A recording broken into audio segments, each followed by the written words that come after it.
오늘 사연의 주인공은 올해 정말 특별한 상을 받으신 분인데요. 바로 미국 시카고 최초로 올해의 시민상을 수상하신 한국분입니다. 백발이 성성하신 어머님과 함께 너무나도 밝게 웃으면서 사진을 찍고 있는 이 자랑스러운 한국인의 이야기를 들려드리려고 합니다. 한국인으로서 아무 연고 없는 미국이라는 이민자의 땅에서 수많은 어려움을 딛고 영광의 자리에까지 오른 그의 인생 여정을 지금부터 시작합니다. 여러분의 구독과 좋아요, 알림 설정은 영상 제작에 정말 큰 힘이 됩니다. 지금 시작합니다. 시카고의 겨울은 여전히 춥습니다. 25년이 지났지만 이곳의 혹독한 추위는 변함이 없네요. 하지만 이제는 이 추위가 두렵지 않습니다. 오히려 이 차가운 바람이 제게는 특별한 의미로 다가옵니다. 오늘 아침 시카고 시청 대강당에서 올해의 시민상 시상식이 있었습니다. 단상에 올라 트로피를 받는 순간 25년 전 처음 이 도시에 발을 디뎠던 18살의 제가 떠올랐습니다.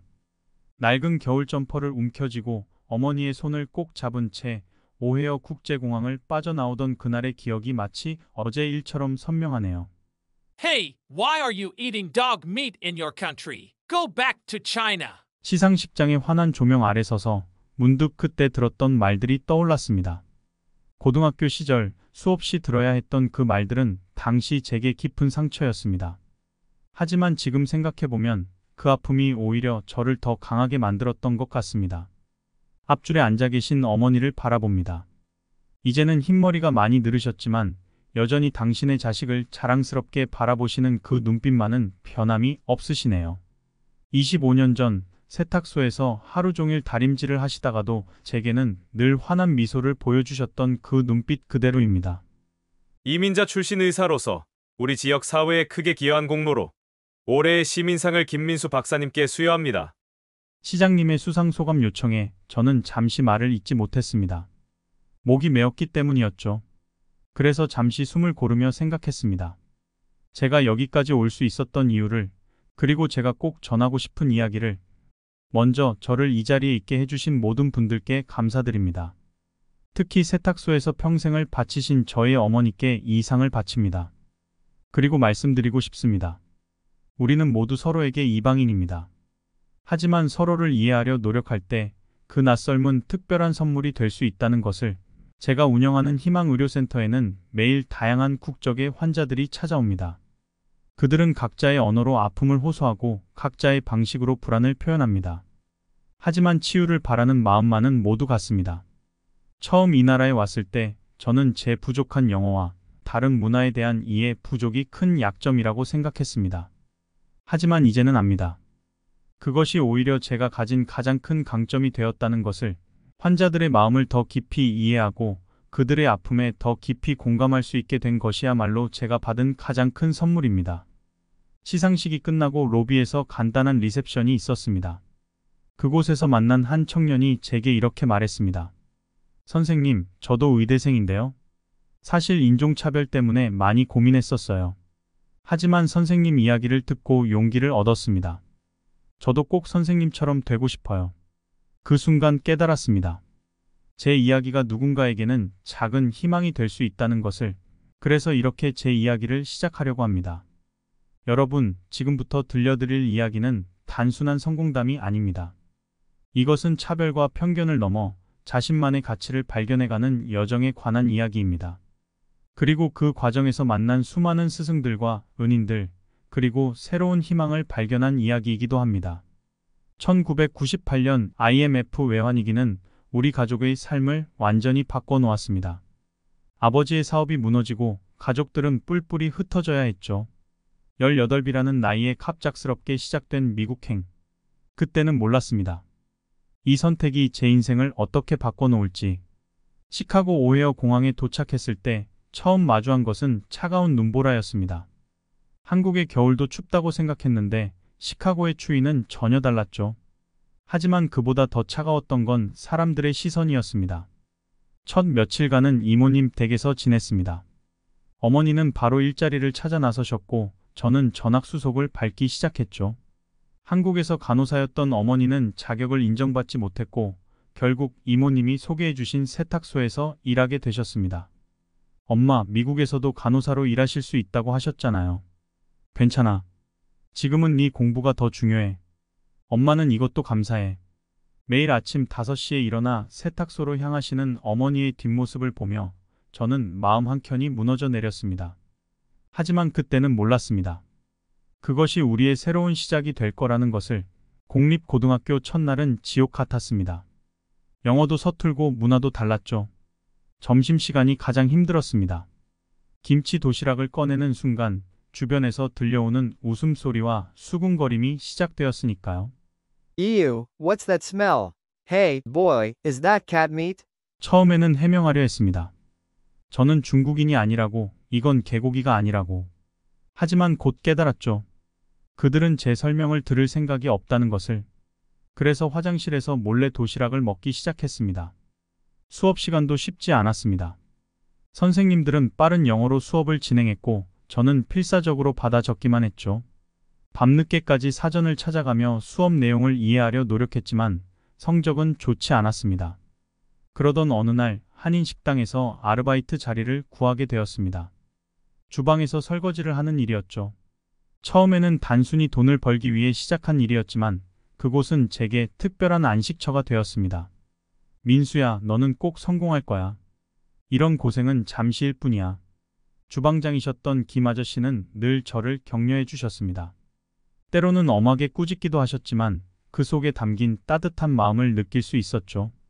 특히 제가 학교에서 있었던 일들을 털어놓을 때면 진지하게 조언해 주셨습니다. 차별은 내가 바꿀 수 없어. 하지만 내 실력은 바꿀 수 있지. 공부해서 보여줘. 네가 얼마나 대단한 사람인지. 그 말씀이 제게는 큰 힘이 되었습니다. 주방에서 일하는 시간 외에는 도서관에서 공부했습니다. 특히 수학과 과학은 한국에서 배워온 실력이 있어서 열심히 하면 따라잡을 수 있을 것 같았죠.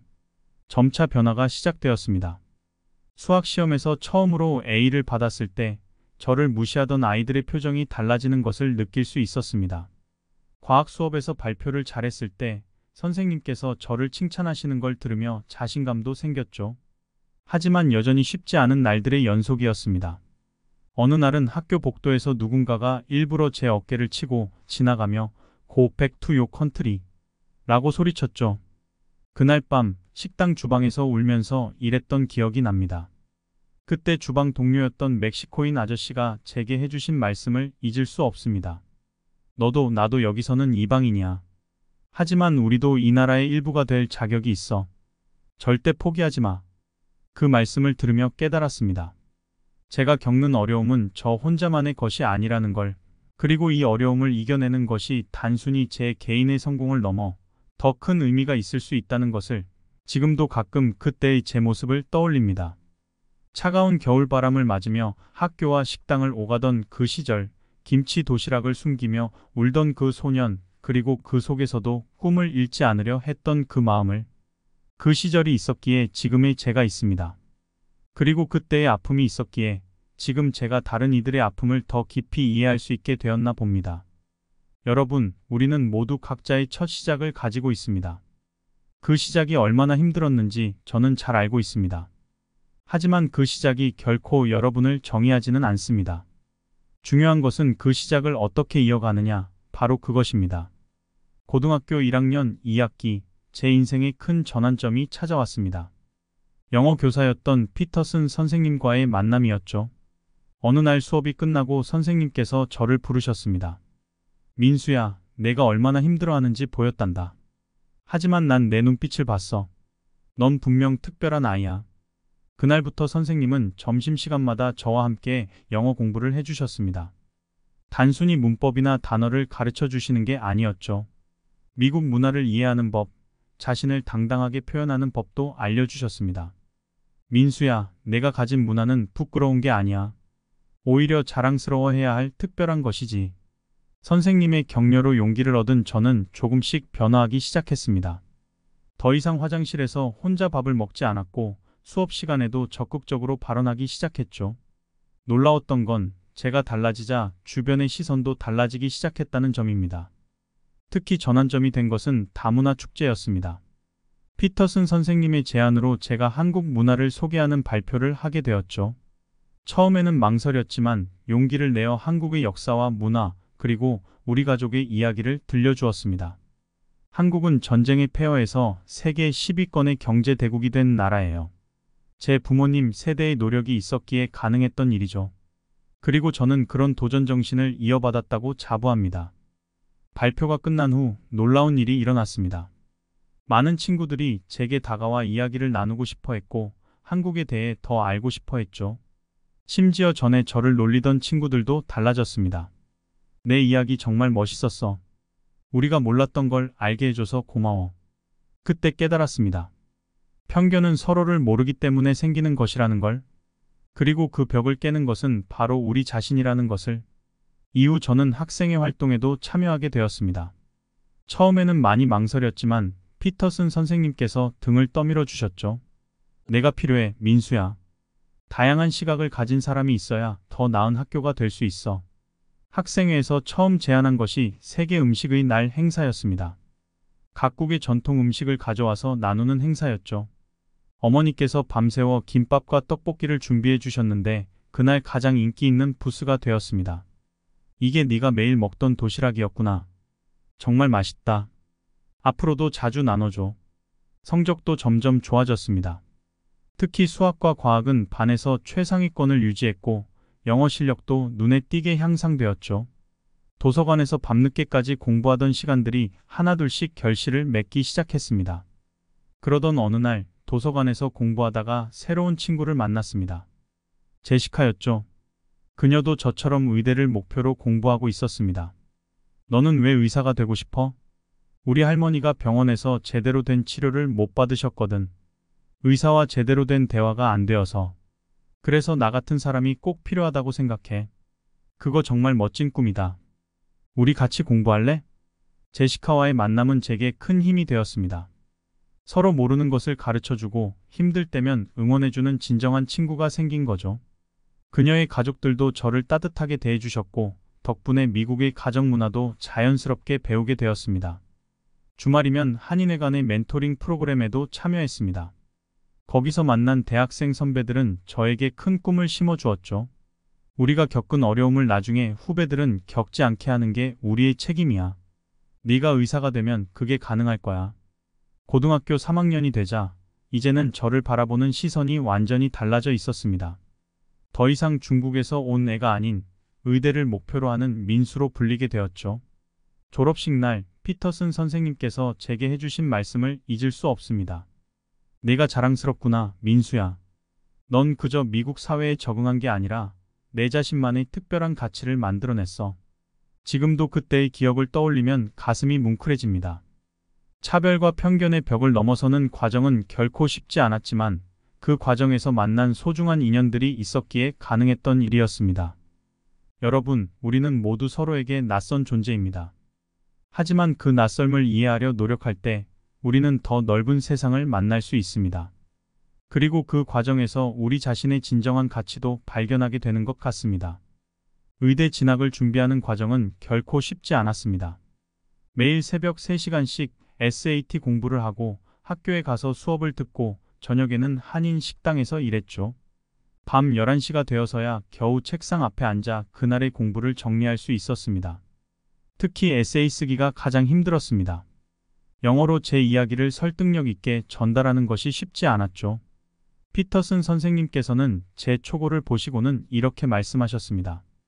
민수야, 너무 완벽한 영어를 쓰려고 하지 마. 내가 겪은 진실한 이야기를 담아내는 게 더 중요해. 내가 가진 이중 언어, 이중 문화의 경험이 얼마나 특별한 것인지 보여줘. 그 말씀은 제게 큰 깨달음을 주었습니다. 그동안 저는 제 배경을 감추려고만 했습니다. 하지만 그것이야말로 제가 가진 가장 큰 강점일 수 있다는 것을 깨달았죠. 그래서 에세이를 다시 썼습니다. 한국에서의 어린 시절, IMF로 인한 가족의 이별, 이민자로서의 어려움, 그리고 그 속에서 발견한 새로운 꿈까지. 특히 식당에서 만난 환자들의 이야기를 담았습니다. 영어를 못해 제대로 된 진료를 받지 못하는 분들, 보험이 없어 치료를 포기하는 분들의 사연을 통해 제가 왜 의사가 되어야 하는지를 진솔하게 썼죠. 주말에는 한인회관에서 봉사활동을 했습니다. 그곳에서 만난 김 원장님은 제게 특별한 멘토가 되어주셨습니다. 민수야, 넌 정말 특별한 재능을 가졌어. 두 개의 언어로 환자의 마음을 이해할 수 있다는 건 의사로서 엄청난 장점이 될 거야. 원장님의 말씀대로 봉사활동을 하면서 저는 제가 가진 이중 언어, 이중 문화의 가치를 실감할 수 있었습니다. 한국어로 속마음을 털어놓는 어르신들의 이야기를 들으며 언어가 단순한 의사소통 수단이 아닌 마음을 나누는 도구라는 것을 깨달았죠. 시카고 의대 면접 날은 제 인생에서 가장 긴장되는 순간이었습니다. 면접관께서는 제 에세이를 읽어보시고는 이런 질문을 하셨습니다. 이민자 출신의 의사가 되면 어떤 어려움이 있을 거라고 생각하나요? 잠시 생각한 후 이렇게 답했습니다. 물론 어려움이 있을 겁니다. 하지만 저는 그것을 극복할 수 있다고 믿습니다. 왜냐하면 제가 환자의 아픔을 더 깊이 이해할 수 있기 때문입니다. 저는 이미 차별과 편견을 극복하는 법을 배웠고 그 과정에서 더 강해졌습니다. 이제는 그 경험을 다른 이들을 돕는 데 사용하고 싶습니다. 2000년 12월 시카고 의대 합격 통지를 받았을 때의 그 순간을 잊을 수 없습니다.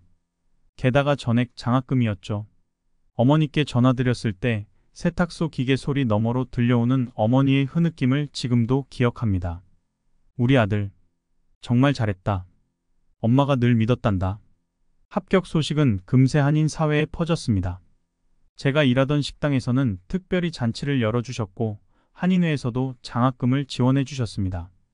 피터슨 선생님도 찾아오셔서 축하해 주셨죠. 그날 밤 식당 주방에서 마지막 근무를 하면서 김 사장님께서 해주신 말씀이 아직도 가슴에 남아 있습니다. 네가 여기서 일하는 걸 처음 봤을 때부터 알았다.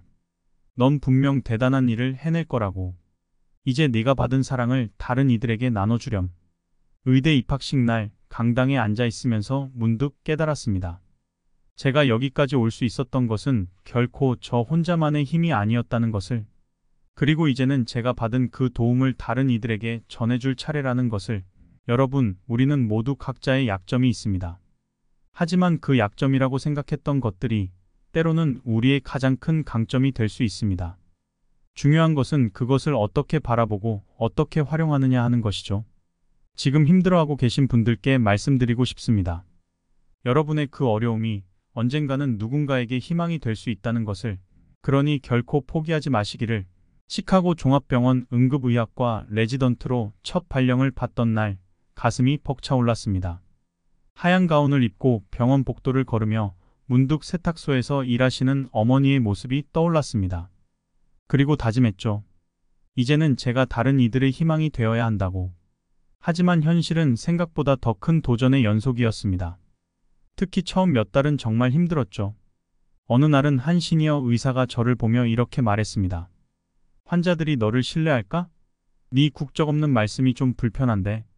순간 가슴이 덜컥 내려앉았습니다. 하지만 그때 제 멘토였던 로버트 교수님이 이렇게 말씀해 주셨죠. 민수 선생은 특별한 재능이 있어요. 두 개의 언어로 환자들의 마음을 이해할 수 있는 의사가 얼마나 될까요? 그 말씀은 제게 큰 용기가 되었습니다. 그리고 실제로 제 억양이 오히려 장점이 되는 순간들이 찾아왔습니다. 어느 날 밤 한 할머니가 급성 심장마비로 실려오셨습니다. 한국에서 방문 중이셨던 분이었는데 영어를 전혀 못하셨죠. 다행히 제가 당직이었고 한국어로 상황을 설명드리며 신속하게 처치할 수 있었습니다. 위기를 넘기신 할머니께서는 제 손을 꼭 잡으시며 말씀하셨습니다. 젊은 의사 선생님, 당신은 천사예요. 우리말로 이야기할 수 있어서 얼마나 다행인지 몰라요. 그때부터였습니다. 제가 이중 언어를 구사하는 의사라는 소문이 퍼지기 시작했고 점점 더 많은 아시아계 환자들이 저를 찾아오셨죠.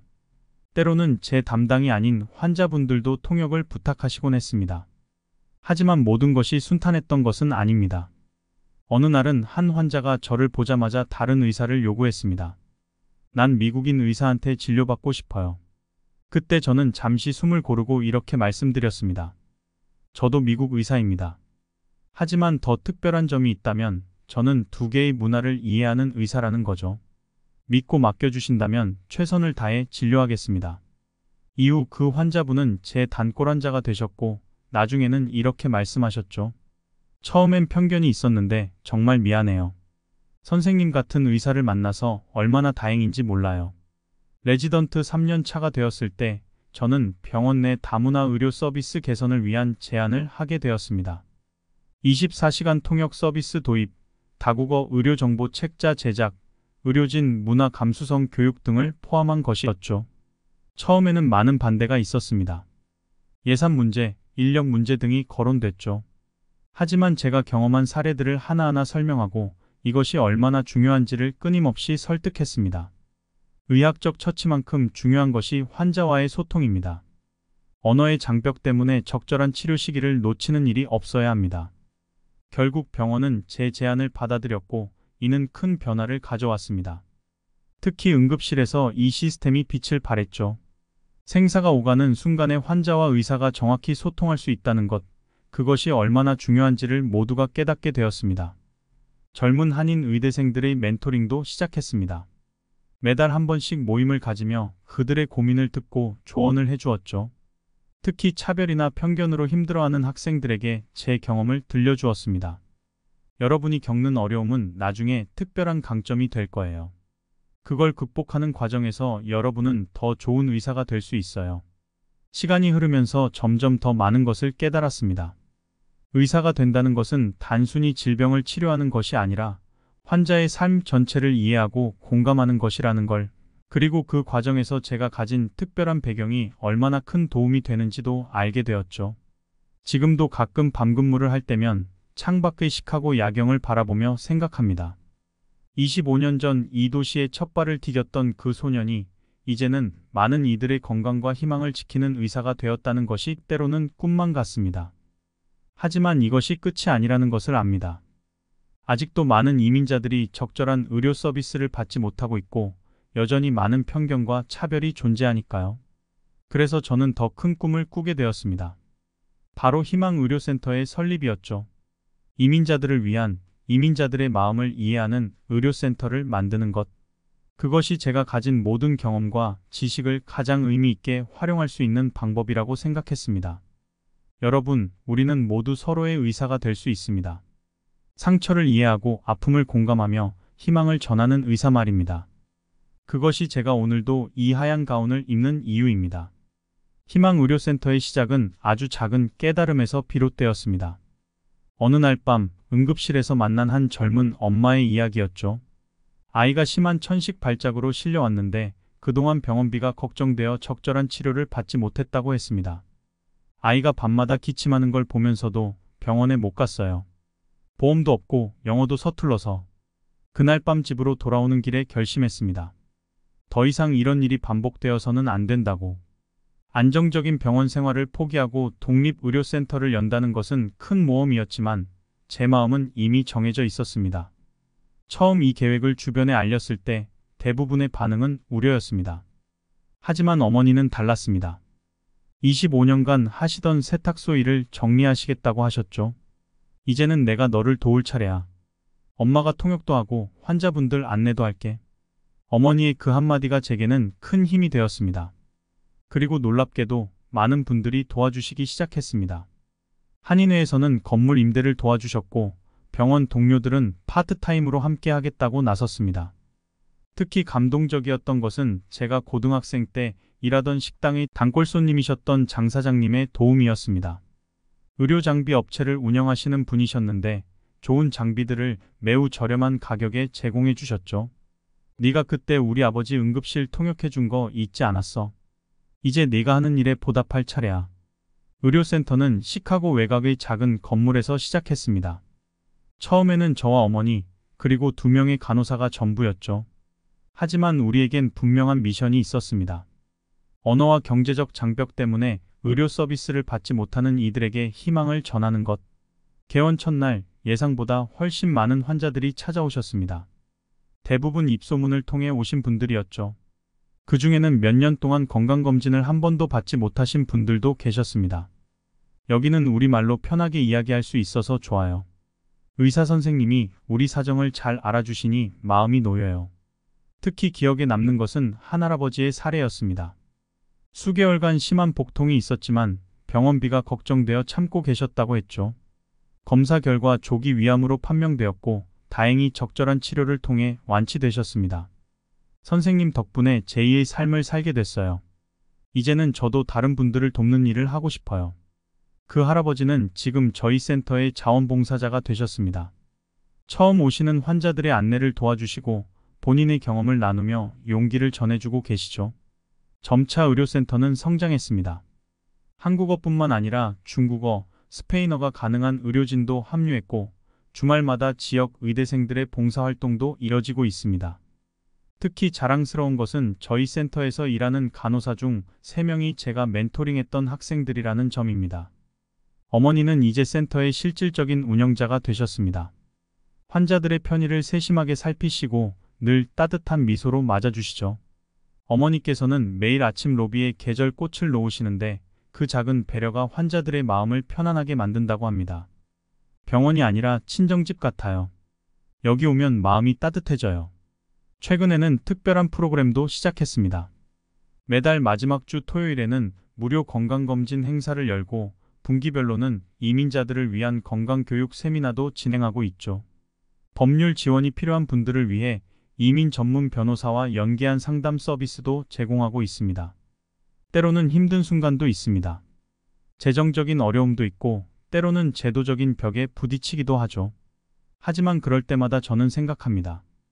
이곳에서 새로운 희망을 발견하는 분들의 얼굴을, 그리고 그분들의 이야기를 지금도 저는 매일 아침 센터 문을 열기 전에 잠시 멈춰 서서 생각합니다. 오늘도 이곳에서 누군가의 새로운 희망이 자라날 것이라고, 그리고 그 희망이 또 다른 희망을 만들어낼 것이라고 믿습니다. 얼마 전 의료센터에서 특별한 행사가 있었습니다. 저희 센터의 도움으로 건강을 되찾으신 분들이 모여 작은 음악회를 열어주신 거죠. 그중 한 할머니께서 부르신 고향의 봄이 울려 퍼질 때 객석에 앉아있던 저와 어머니는 눈물을 멈출 수 없었습니다. 그날 밤 센터 정리를 마치고 어머니와 함께 돌아가는 길에 이런 대화를 나눴습니다. 엄마, 우리가 맞는 선택을 한 걸까요?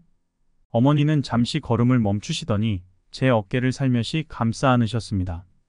그럼 지금 이 순간 우리가 받은 사랑을 나눌 수 있다는 게 얼마나 큰 축복인지 모르겠니? 문득 제 책상 서랍 속에 고이 접어둔 옛 사진 한 장이 떠올랐습니다. 고등학생 때 한인식당 주방에서 찍은 사진이에요. 기름때 묻은 앞치마를 두르고 설거지로 거칠어진 손으로 V자를 그리며 웃고 있는 모습이었죠. 그 사진 뒷면에는 이렇게 적혀 있습니다. 나는 반드시 의사가 될 것이다. 그리고 나처럼 꿈꾸는 이들에게 희망이 되어줄 것이다. 지금도 가끔 그 사진을 꺼내볼 때면 많은 생각이 듭니다. 차별과 편견으로 아팠던 순간들, 포기하고 싶었던 날들, 그리고 그때마다 제게 손 내밀어 주셨던 수많은 은인들의 얼굴이 떠오르죠. 저의 이야기는 결코 특별하지 않습니다. 이 나라, 이 도시 곳곳에는 각자의 방식으로 희망을 심고 가꾸는 수많은 이민자들이 있습니다. 작은 가게에서, 공장에서, 사무실에서 모두가 더 나은 미래를 꿈꾸며 하루하루를 살아가고 있습니다. 어쩌면 지금 이 순간에도 어딘가에서 차가운 시선과 편견으로 힘겨워하는 분이 계실지 모릅니다. 그분들께 말씀드리고 싶습니다. 당신은 결코 혼자가 아닙니다. 당신의 그 눈물과 땀방울이 헛되지 않을 것입니다. 그리고 언젠가는 당신도 누군가의 희망이 될 것입니다. 저는 오늘도 이 믿음으로 하루를 시작합니다. 여러분의 하루하루가 희망으로 가득하시기를 바랍니다. 감사합니다. 오늘 들려드린 이야기는 어떠셨나요? 차별이 심한 미국이라는 나라에서도 한국인으로서의 정체성과 자부심을 잃지 않고 오히려 그들의 존경의 대상이 되신 사연의 주인공분께 함께 존경의 마음을 전하고 싶네요. 주인공분이 전해주신 희망의 메시지가 여러분에게도 살아가는 힘이 되어주기를 바라면서 오늘의 이야기를 마치겠습니다. 여러분의 구독과 좋아요, 알림 설정에 감사드립니다. 다음에도 더 좋은 이야기로 다시 뵐게요. 감사합니다.